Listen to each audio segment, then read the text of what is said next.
이 아침에 주님께 예배하기 위해 달려나오신 모든 성도님들에게 하나님께서 예배하신 은혜가 넘치기를 축복합니다.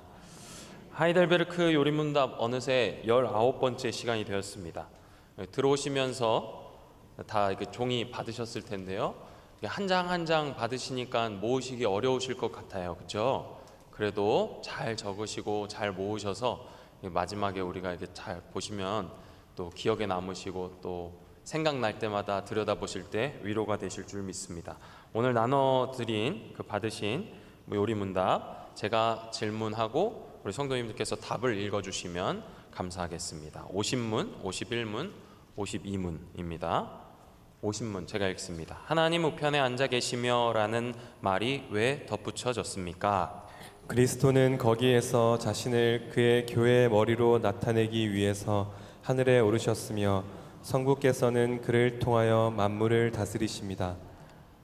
우리의 머리 되신 그리스도의 이 영광은 우리에게 어떤 유익을 줍니까? 첫째, 그리스도는 성령으로 그의 지체인 우리에게 하늘의 은사들을 부어주십니다.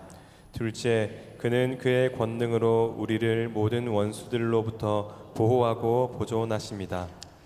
그리스도께서 살아있는 자들과 죽은 자들을 심판하러 오실 것은 당신에게 어떠한 위로를 줍니까?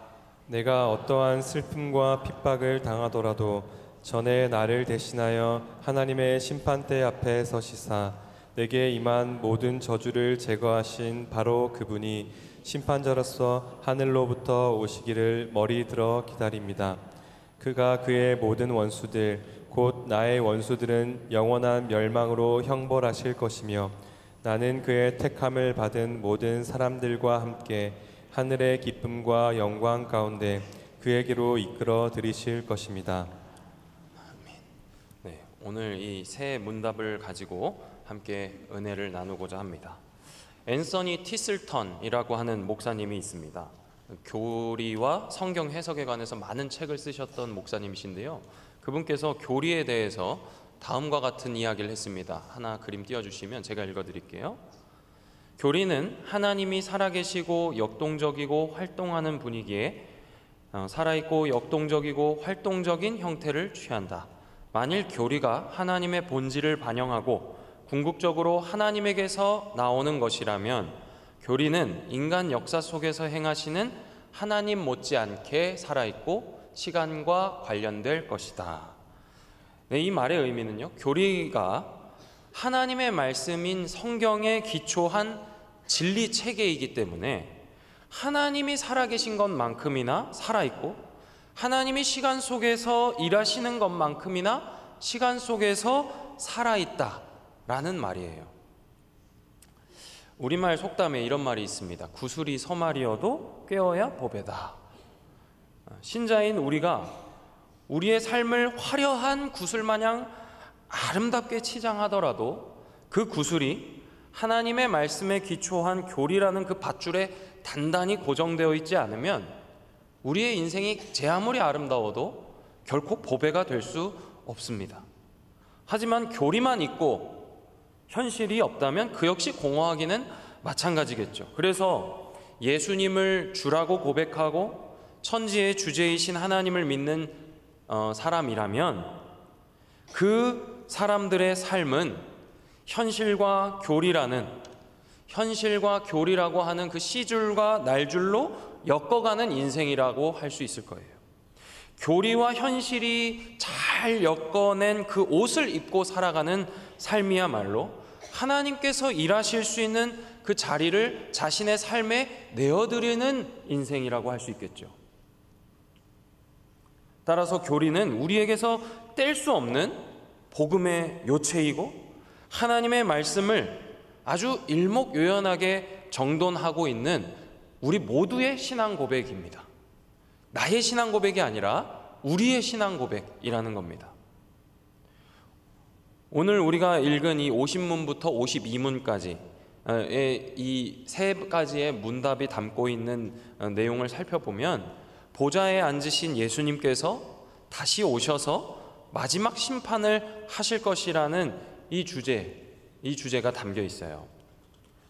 이 주제가 현실 속에 우리에게 어떤 위로를 주고 우리에게 정말 위로가 될 수 있을까 하는 질문을 하지 않을 수 없겠죠. 자칫 우리는 이 신앙 고백, 이 교리 문답이 현실성이 전혀 없는 뜬구름 잡는 말이다라고 치부해 버릴 수도 있습니다.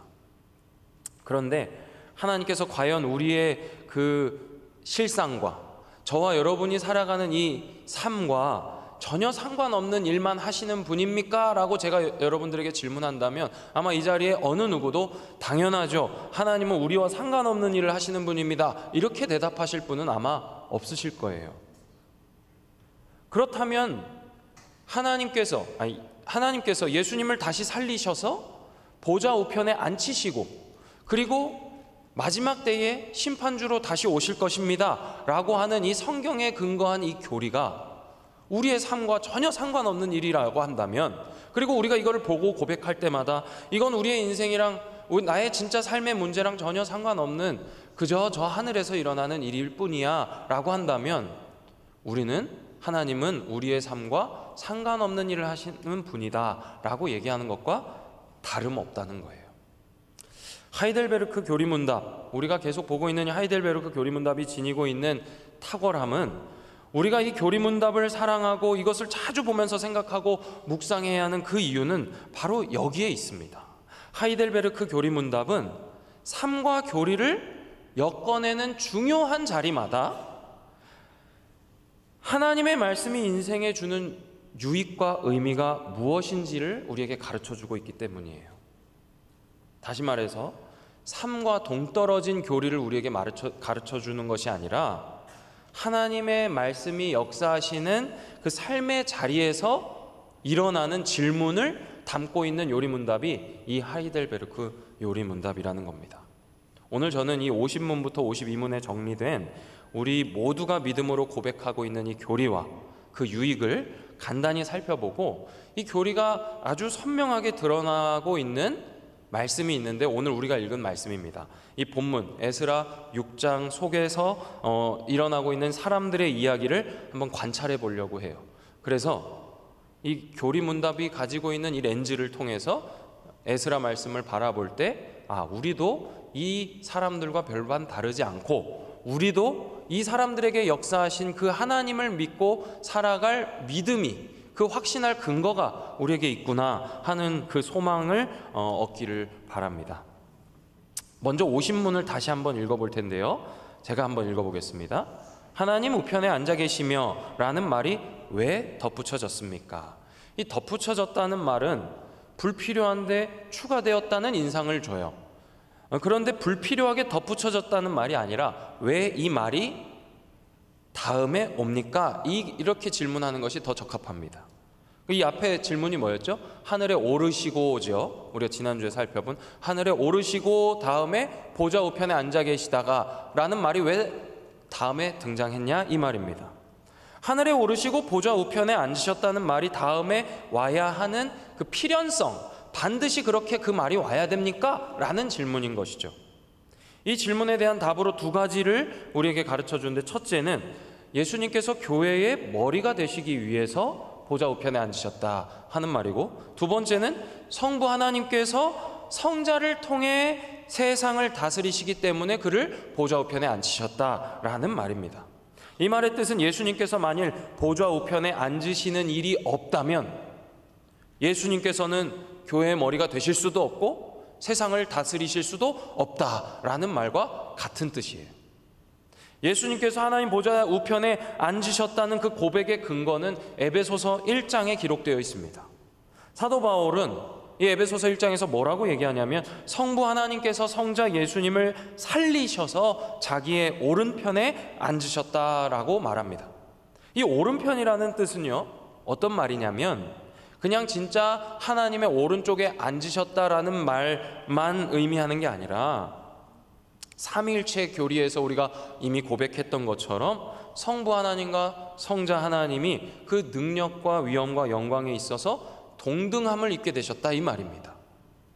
다시 말해 이 신앙 고백은 그의 승천이 우리와 도저히 상관없는 곳으로 호련히 예수님이 사라져 버리셨다는 게 아니라 이 땅에 내려와 잠시 동안 우리와 같아지셔서 고난 받으시던 그 예수님께서 모든 권세를 회복하실 뿐 아니라 친히 교회의 머리가 되심으로써 우리와 상관 있는 분이 되셨다, 이 말인 거예요. 그냥 하늘에 오르셨다라는 고백만 있다면 예수님 어떻게 우리만 놓고 혼자 그 좋은 곳에 가셨습니까? 라고 될 수 있는데, 그가 오르셔서 보좌 우편에 앉으셨다라는 말을 고백함으로써 그가 그냥 혼자 좋은 곳에 가 계신 것이 아니라 그곳에 가셔서 왕이 되셔서 이 땅에 있는 교회의 머리가 되심으로 우리와 상관 있는 존재가 되셨다라는 말이라는 거예요. 왕이 되셨다, 그리고 우리를 다스리신다라는 말은 인간 편에서 사용되면 억압과 착취가 동반되는 말이지만 하나님께 사용될 때 그 온전한 의미가 회복됩니다. 보호하시고 책임지신다라는 의미죠. 다시 말해 예수님께서 성부의 보좌 그 우편에 앉아 계신다는 말은 예수님께서 만유의 왕이 되셨다라는 뜻이고, 그렇게 왕으로서 우리를 보호하시고 책임있게 다스리신다라는 말이라는 거예요. 그리고 이어서 51문은 이 예수님께서 왕이 되셨다는 이 교리, 예수님이 보좌 우편에 앉아 계심으로써 교회의 머리가 되시고 세상의 통치자가 되셨다라는 이 교리가 도대체 우리에게 어떤 유익을 줍니까? 라고 묻는 겁니다. 우리 유인물을 보시겠습니까? 유인물을 보시면 이 질문에 대해서 뭐라고 대답하냐면, 예수님께서 왕이 되심으로 우리에게 성령의 은사를 주시고 또 우리의 삶을 보호하신다라고 대답하고 있어요. 즉 하늘에 오르셔서 하나님 보좌의 우편에서 교회의 왕이시면서 세상을 다스리시는 예수님께서 뭘 하시느냐?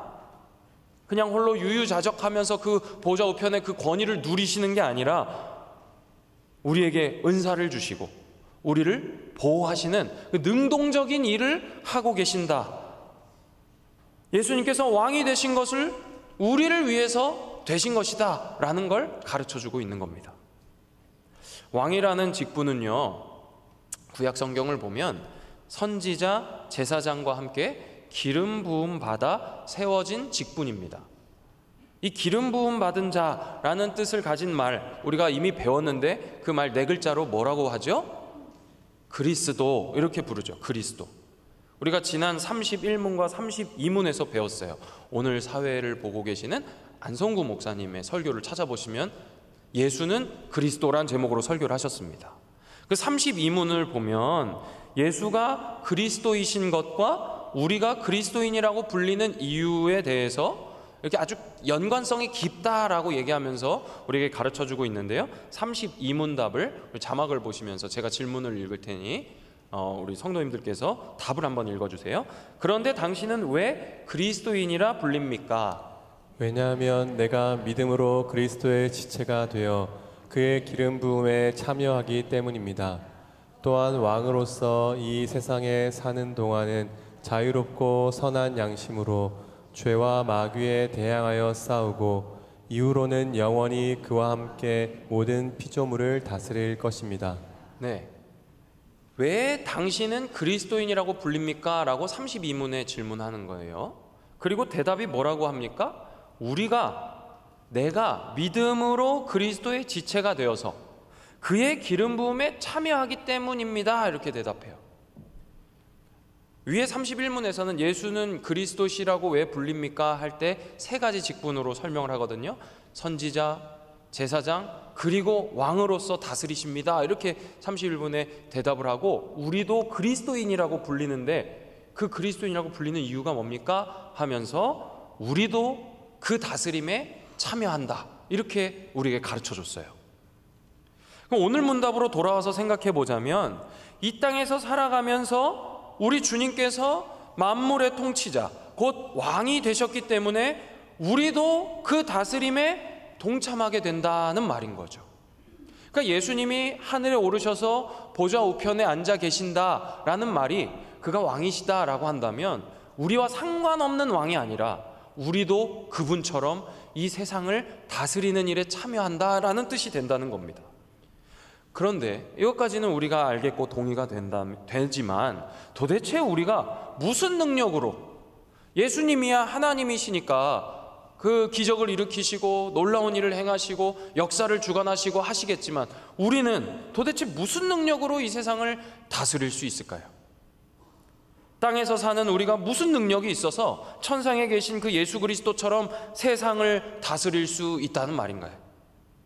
우리의 형편도 하나 나아지게 할 능력이 없고 내가 무슨 수로 나 하나 다스리지 못하는데 이 세상을 다스리나? 라는 질문이 생길 수 있습니다. 이런 의구심에 대해서 51문이 대답하는 거예요. 예수님께서는 혼자 왕이 되시고 지체인 우리는 그냥 두시는 게 아니라 천상에서 우리에게 역시 성령의 은사를 부어주신다, 이 말이죠. 우리가 땅에서 누리는 그 하늘에 속한 삶은 그냥 하늘만 쳐다보고 아무 힘도 능력도 없이 그냥 버티는 삶이 아닙니다. 이 땅에 속해서 땅만 쳐다보면서 땅에서 잘 살기 위한 지혜를 구하는 인생도 아니에요. 예수님께서는 땅에 사는 우리에게 하늘을 사모하며 살아갈 은사, 선물을 주신대요. 이 은사와 선물은 애석하지만 땅의 일이나 혈과 육에 관한 것들과는 아무 상관이 없는 것들이에요. 말씀과 기도와 성례를 통해서 우리는 세상에서 출세하는 것도 아니고요, 안 되던 일이 술술 풀리는 것도 아닙니다. 어제는 큐티를 했더니 일이 잘 되더라, 오늘 큐티를 안 해서 일이 안 된다? 그런 일이 일어나는 게 아니라는 겁니다. 세상은 능력이 없으니까 보이지도 않는 신에게 빈다면서 기도하는 우리를 오히려 비웃고 조롱했으면 했지, 우리 경건의 비밀에 대해서 관심을 갖거나 동경하는 일은 아주 없진 않겠지만 빈번히 일어나는 일은 아니라는 겁니다. 네가 하는 일이 그렇지 뭐, 네가 하다가 안 되니까 기도하러 간다고 보이지 않는 신한테 비는 거 아니야? 라면서 우리를 조롱하면 했지, 야, 어떻게 저 상황에서도 기도를 할 수 있지? 어떻게 저렇게 힘도 없고 능력도 없고 자식은 저런데 저렇게 하나님께 기도할 수 있지? 너의 그 평안함의 소망을 나에게 좀 가르쳐줘라 하는 일은 거의 없다는 거예요. 그러나 본래 예수님께서 성령의 은사를 주시겠다고 말씀하시면서 목적하신 내용도 이 땅에 속한 것이 아닙니다. 예수님께서 하늘에 오르시기 전에 제자들에게 아버지께서 약속하신 그 성령으로 세례를 받을 것이다 말씀하시고, 그 목적을 뭐라고 설명하셨냐면 사도행전 1장 8절을 보니까 예수님의 증인이 되는 것이라고 말씀하셨어요. 따라서 성령을 통해 주어지는 각종 은사가 이바지하는 공통된 목표이자 목적은 뭐냐? 땅끝까지 증인이 되는 것이에요. 그것이 경건한 일이고 거룩한 일이고 영적인 일이라는 것이죠.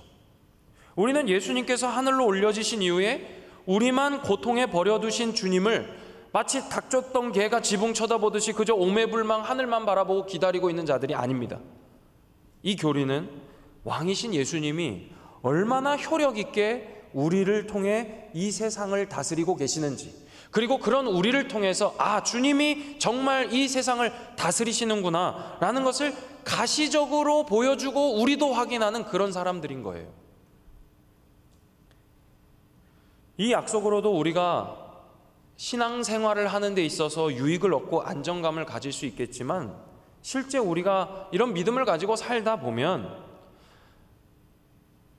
우리의 믿음이 더 견고해지는 일이 생기기보다는 아까 말씀드린 것처럼 우리의 믿음이 흔들리는 일이 더 많다는 것을 경험적으로 알게 됩니다.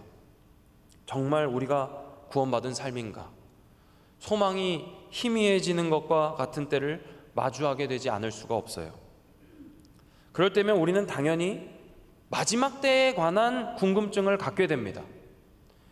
내가 눈뜨고 살아가는 지금은 악이 득세하고 의인과 선인은 날마다 넘어지고 좌절하는 이 현실에 과연 반전이 일어날 수 있을까 하는 궁금함인 것이죠. 나도 이렇게 선하게 살고 죽고 저기 악하게 사는 사람도 저렇게 살다가 죽는데 도대체 차이가 뭐냐 하는 것이죠. 52문은 이런 궁극적인 의문, 내가 그렇게 소망을 가지고 살다가 낙심되는 그 삶에서 나에게 소망이 있는가? 과연 내 삶에 역전이 일어나는가? 하는 그 의문에 대해서 최종적인 위로를 우리에게 가르쳐주고 있는데요, 52문을 제가 한번 읽어보겠습니다. 그리스도께서 살아있는 자들과 죽은 자들을 심판하러 오실 것은 당신에게 어떤 위로를 줍니까?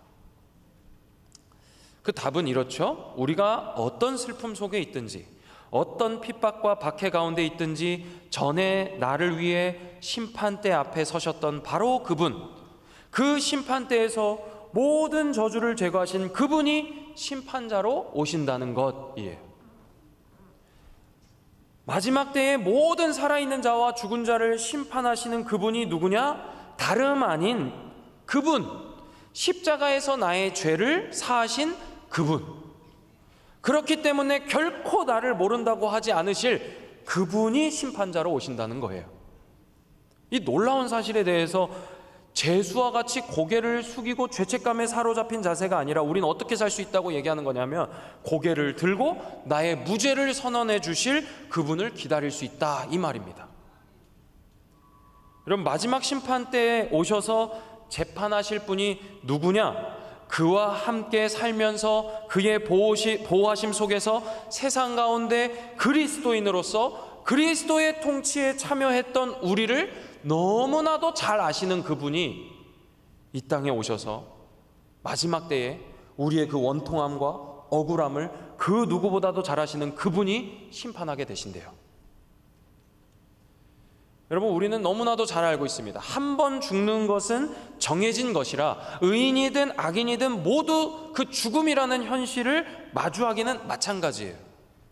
그렇게 같은 죽음을 맞은 이후에 같은 최후 심판대 앞에 서게 될 겁니다.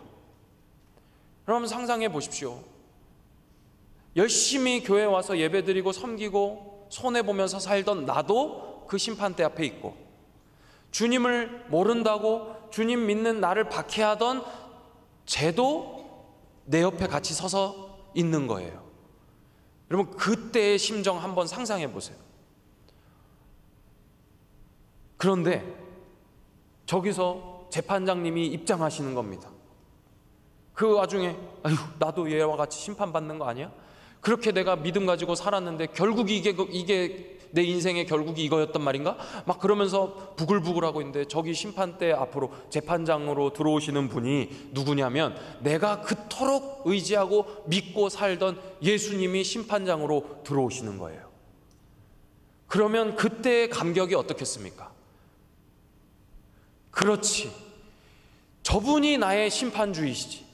내가 저분 믿고 살았는데, 저 십자가 못자국 바라보면서 내가 살았는데 저분이 나를 외면하실 리 없지. 그러면서 반갑게 그분을 맞이하지 않겠습니까? 지금 이 52문이 가르쳐주고 있는 신자에 대한 위로가 뭐냐면, 네가 비록 소망 가지고 살아가다가 힘든 일 맞이하고 그 소망이 사라지는 것 같은 현실을 마주하더라도 낙심하지 마라. 마지막 때에 만나게 될 그 심판주는 네가 눈 뜨고 살아가는 동안에 의지하고 붙들던 그 주님이시다, 이 얘기하는 겁니다. 얼마나 통쾌한 일입니까? 그러니 그리스도인이라면 마땅히 현재의 고난 가운데서도 고개를 들고 심판주를 기다릴 수 있다는 고백인 것이죠.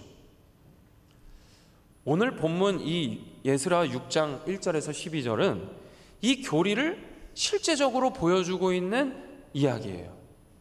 왕의 조서, 다시 말해서 왕의 약속이 얼마나 큰 위력을 가지고 있고 억압과 환난과 핍박의 상황이 완전히 뒤집어질 뿐 아니라 넘치도록 세밀하게 역사하시는지를 확인할 수 있는 이야기가 이 에스라 6장의 이야기예요. 바벨론에게 예루살렘 성전이 완전히 회파당하고 70년이 지나서 그 성전이 재건되었습니다. 스룹바벨을 통해서 그 성전이 재건되었어요. 그런데 그 영원할 것처럼 보였던 바벨론도 망하고 새로운 왕조가 들어섰어요. 그 왕조가 바로 페르시아, 바사라는 왕조입니다.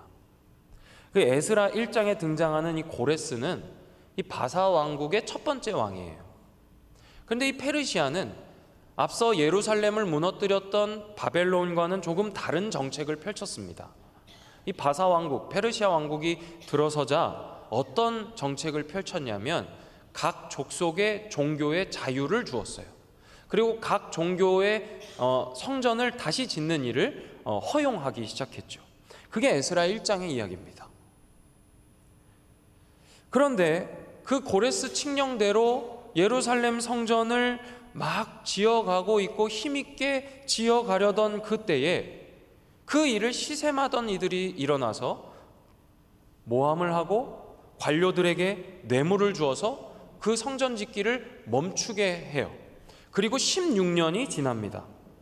그 16년 동안 이스라엘 사람들은 어떤 심정이었을까요? 그들의 그 심정을 학개 선지자는 이렇게 말을 합니다. 그들이 아직 여호와의 전을 건축할 시기가 이르지 않았나 보다 라고 생각했다라고 학개 선지자가 말하고 있어요. 여러분, 그럴만하지 않습니까?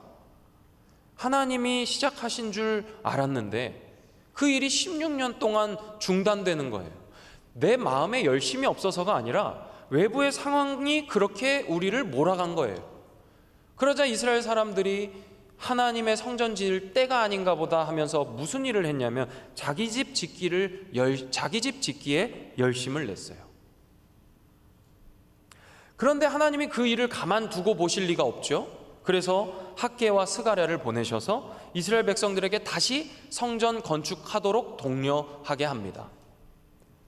그러자 그들이 눈물로 회개하면서 맞습니다 주님 그러면서 다시 성전을 짓기 시작해요. 그런데 하나님의 말씀을 가지고 다시 성전 짓겠다고 나선 그들에게 또 다른 위기가 찾아온 거예요. 이번에는 그 앞서 시기 질투와는 조금 다른 결의 회방이었습니다. 이번에는 더 명분이 있고 더 권위가 있는 회방이었어요. 바로 총독의 회방입니다. 이 총독이 와서 뭐라고 얘기하냐면 너희들 이 성전 누가 다시 지으라고 했냐? 그 명단 제출해라 이렇게 말하는 겁니다. 그러자 이 유다 사람들이 그 명단을 제출하고 그에게 이렇게 말하는 거예요. 우리가 성전을 다시 짓고 있는 이유는 바사왕의 고레스가 우리더러 성전을 다시 짓도록 허용했기 때문입니다 라고 말을 한 겁니다. 근데 여러분 16년 동안 무슨 일이 있었냐면 고레스는 죽었고요, 다른 왕이 일어났어요. 그 왕의 이름이 무엇이냐? 바로 다리오 왕이에요. 여러분 한번 생각해 보세요. 지금 시퍼렇게 눈 뜨고 살아있는 왕이 아니라 이미 죽어서 수년 지난 왕의 이름을 들먹이면서 그때 그 왕이 하라고 해서 우리 짓고 있는데요 라고 하면 여러분 어떤 생각이 들까요? 그 왕에 대한 존경심이 없는 왕이라면 그때는 그때고 지금은 내가 왕이야 라고 하면서 다시 성전 짓기를 중단시킬 수도 있는 그런 상황인 거예요. 이 유다의 총독은요 사실 성전 짓는 것이 마음에 안 들 수도 있는 상황이었습니다. 왜냐하면 평안하게 지내고 있던 지역이었는데 웬 유다 포로들이 돌아와서 다시 자신들의 성전을 짓겠다고 하니까 이 사마리아 사람들이 그것을 가만두고 보지 않고 분란을 일으키고 있었던 거예요. 그러니까 이 총독 입장에서는 지금 이 땅이 평안해야 나의 출세 가도에 문제가 없는데 괜히 이 사람들이 와가지고 성전을 짓겠다고 하니까 분란이 일어나고 있는 것이죠. 그러니까 이 분란을 잠재우려면 성전 짓기를 멈추는 게 나에게 더 유리한 상황인 겁니다. 모든 정황이 유다에게 불리해요. 믿을 건 오직 하나, 고레스 칙령밖에 없는 거예요. 고레스 왕이 우리에게 지으라고 했다는 그 조서 하나밖에는 믿을 게 없는 겁니다. 우리도 그럴 때가 있지 않습니까? 모든 수를 다 써봤는데 이제 내 셈법으로는 더 이상 할 수 있는 게 없다고 생각될 때 있잖아요. 지금 이스라엘 상황이 그런 겁니다. 성전을 쌓을 수 있느냐 없느냐가 오롯이 남의 손에 좌우될 처지에 놓인 거예요. 총독이 편지를 보내게 됩니다. 그 편지의 내용을 요약하자면 제국 중앙정부에서 이 유다 사람에게 정말 성전을 다시 지으라고 했던 그 명령서가 진짜 있습니까? 확인해 주십시오. 그렇게 편지를 쓴 겁니다. 그러자 이 6장 1절, 오늘 본문 6장 1절에 이 다리오가 고레스 왕의 칙령이 있는지를 찾아보라고 명령을 내려요. 그리고 그 명령을 찾아요. 6장 3절부터 5절 말씀, 우리 자막을 보시면서 저 한 절씩 교독하고 5절을 함께 읽어보겠습니다. 고레스 왕 원년에 조서를 내려 이르기를 예루살렘에 있는 하나님의 성전에 대하여 이르노니 이 성전 곧 제사 드리는 처소를 건축하되 지대를 견고히 쌓고 그 성전의 높이는 60규빗으로 너비도 60규빗으로 하고 큰 돌 3켜에 새 나무 1켜를 놓으라. 그 경비는 다 왕실에서 내리라. 같이 읽습니다. 또 느부갓네살이 예루살렘 성전에서 탈취하여 바벨론으로 옮겼던 하나님의 성전 금, 은 그릇들을 돌려보내어 예루살렘 성전에 가져다가 하나님의 성전 안 각기 제자리에 둘지니라 하였더라. 사실 이렇게 조서를 발견했다 해도 이미 죽은 선왕이고 권력에 대한 야욕이 넘쳤던 사람이라면 이거 없이 해, 모른 척해 하고 그의 화를 더 부추길 수도 있었던 일입니다. 그런데 다리오는 새로운 조서를 내려서 선왕인 고레스 칙령에 더해가지고 모든 공사에 들어가는 비용까지 왕실에서 부담하는 내용의 조서를 다시 써서 유다 총독에게 내려보내요. 여러분, 왕의 조서가 가지고 있는 힘이 이렇습니다. 많은 대적들의 권모 술수로 인해 잠시 잊혀질 수는 있어도 그것이 드러나는 순간, 그 약속이 수면 위로 올라오는 순간 영원히 가려질 수 없는 것이 왕의 조서예요. 그 약속이 가지고 있는 힘이에요. 유다 백성들은 야, 이제 완전히 끝났다, 이제 모든 건 다리오 왕에게 달렸다 하고 있는 그때에 고레스의 칙령이 발견됐고 모든 상황이 다 역전되어 버린 겁니다. 에베소서 3장 20절은 우리에게 이런 하나님의 일하심에 대해 이렇게 가르쳐 줍니다. 우리 하나님은 우리가 구하거나 생각하는 모든 것에 더 넘치도록 능히 하시는 분이라는 사실, 그 사실이 에스라서에서 우리가 발견되는 하나님의 일하시는 방식인 것이죠. 그런데 우리가 끝으로 생각해 봐야 될 것이 있어요. 오늘 이 에스라 6장 1절부터 12절을 하나하나 살펴보다 보면요, 하나님이 이스라엘 백성들의 성전을 다시 건축하게 하시는데 정말 세심하게 그들의 모든 그 구석구석의 그 원통함과 억울함들을 당신이 약속하셨던 그대로 응답하시는 것을 보게 되거든요. 그런데 우리의 적용이 어떤 일의 그 성취에만 머물게 된다면 오늘 우리가 다루었던 이 50문부터 52문까지의 이 교리는 또다시 그냥 우리의 어떤 이익과 안녕을 위한 교리로 묻혀버리게 됩니다. 그런데 만일 우리가 이스라엘 백성들의 그 역사 가운데 다시 성전이 완공될 수 있는 그것 너머의 일을 하나님이 목적하셨다라는 걸 우리가 발견하게 된다면 이 50문부터 52문까지의 교리는 우리 삶에서 생동감 있게 돼요. 하나님께서 진짜 원하셨던, 이스라엘 백성들에게 정말 원하셨던 것은 눈에 보이는 물리적인 그 성전을 재건하는 일이 아니라 그 성전이 재건되어가는 과정을 통해서 이스라엘 백성들에게 정말 원하셨던 것은 그들의 내면의 성전, 주를 향한 사랑과 예배와 경배가 끊이지 않는 그 믿음의 성전이 견고하여지는 것, 그것이었던 것이죠. 예수님께서 왕으로서 교회와 세상을 다스리시면서 우리에게 성령의 각종 은사들을 넘치도록 주시는 그 일은 이 땅에서 우리가 눈에 보이는 이 교회를 확장해 나가거나 여러 사업을 통해서 세상 가운데 우리의 영향력을 넓혀가는 것이나 역사의 길이 남을 놀라운 사역을 행하는 것뿐 아니라 내면의 성전, 이 모든 사역을 통해서, 이 모든 교회의 부흥과 확장을 통해서 뭘 보기 원하시는 것이냐? 주를 향한 견고한 믿음을 가지고 살아가는 것이고 삶이 주의 성전 되게 하시는 것을 하나님은 보기 원하신다는 사실입니다. 그런데 그렇게 견고한 믿음을 갖고 살다가도 이 세상에서 되는 일이 없고 방해하는 사람들 뿐이고 겨우겨우 마음을 다잡아가지고 일어서서 말씀 붙들고 한 걸음 한 걸음 나아가는데 그때마다 옆에서 하는 이런 말 저런 말 때문에 낙심이 되고 이거 정말 이렇게 살아도 되는 거 맞나 싶을 때에도 우리가 머리를 들고 살 수 있는 이유가 뭡니까?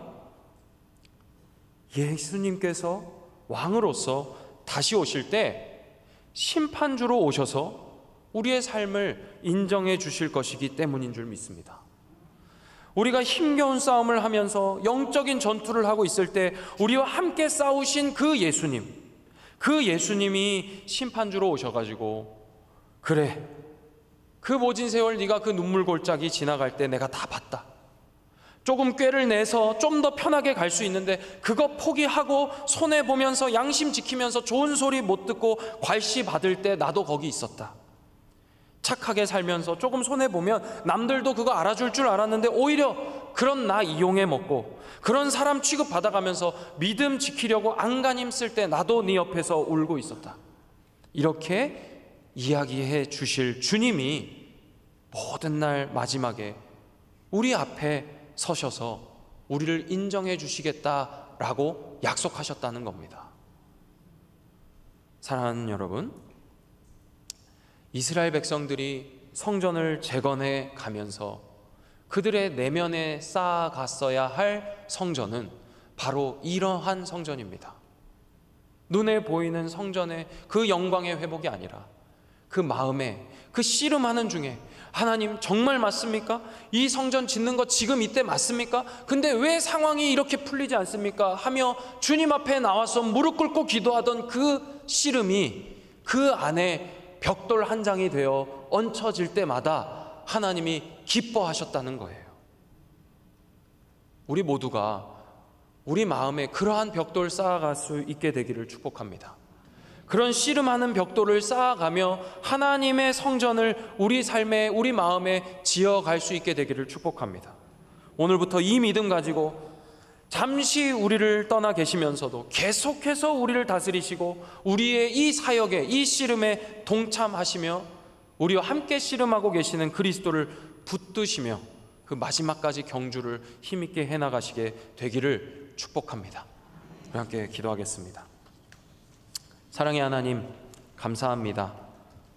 우리가 우리의 삶의 평안과 안녕을 위하여서가 아니라 주님이 우리의 삶에 정말 목적하신 그 일, 복음의 살아있음과 주의 살아계심을 증언하는 그 일을 힘있게 씨름하며 마칠 수 있도록 주님 우리에게 날마다 함께 하신다 하신 그 약속을 확신할 수 있는 믿음 부어 주시옵소서.